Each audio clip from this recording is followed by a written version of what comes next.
Joined by Philip Bump, a reporter with the Washington Post. Philip, good morning. Good morning. I don't quite know where to begin anymore, Sure, to be honest with you. Totally fair. But let's first of all, if Donald Trump decides to make infidelity an issue, what's he got to gain from that? It's a really, really good question. I think it's important to remember Donald Trump has a lot of advisors who are veterans of the old Clinton wars, right? Yeah. I mean, he's got the Steve Bosse from Citizens United. He's got Steve Bannon from Breitbart. He's got all of these folks who have been fighting against the Clintons for years. And I think that they have convinced him that this is a smart strategy. I don't know why they see it that way. When this issue first came up in the 1990s, Hillary Clinton saw a big spike in favorability because people were sympathetic with her plight.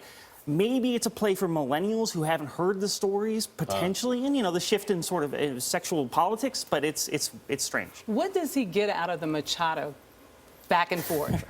As little as I was able to answer that question, I have no idea. I mean, it's Hillary Clinton essentially said to him at the debate, she said, "I want you to spend the next week going down this rabbit hole," and he was like, "Great," and he went down the rabbit hole for a week, and it's just.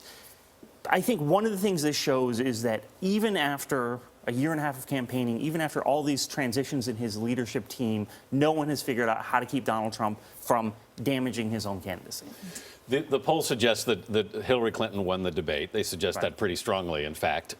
Is it the debate that's hit him here, or his response in the aftermath of the debate, do you think? I think it's probably the debate, right? I mean, there were, 84 million people watched the debate. I think that most objective observers agree with what the polls end up saying, which is that Hillary Clinton did a better job. And part of what she did was, obviously everyone expected her to have more policy experience, certainly, but what she did very effectively was she got under Donald Trump's skin. And we saw that over the course of the week, but we also saw it on that debate stage. Did she really provoke him? Did she bait him?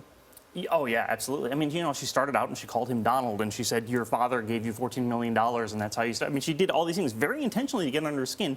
And instead of spending the debate going after her or talking about some of her problems, he spent it defending himself, using, when she made that claim about how he wanted the economy to fail, that's called business, right? And his defenses were often not that effective. There's a vice presidential debate coming up this week. Right. Given how much focus has been on the two presidential candidates at this point, how much attention do you think and how much effect do you think this debate will have? I don't think it'll have a whole lot of effect. I think particularly compared to Clinton and Trump, Mike Pence and Tim Kaine are not super captivating. I think it'll be interesting to watch Mike Pence. This is, the campaign's first chance really to have someone who is an experienced politician make the case for the candidacy. I think it'll be interesting to watch in that regard. I'm not sure it'll make a big difference. We see the juxtaposition of truthfulness versus temperament. Right. Which is going to have more weight in this discussion, in this vote? It's a great question, and I think part of why we focus on truthfulness is that Hillary Clinton does well on temperament in polling. She does well on, being qualified for the presidency. Neither one of them does well on truthfulness. So I think we talk about truthfulness in part because it's really the only place where Hillary Clinton doesn't do as well. And I think the temperament question is a big deal for Donald Trump because it's the number one reason people say he isn't qualified, and more than half the people say he's not qualified to be president.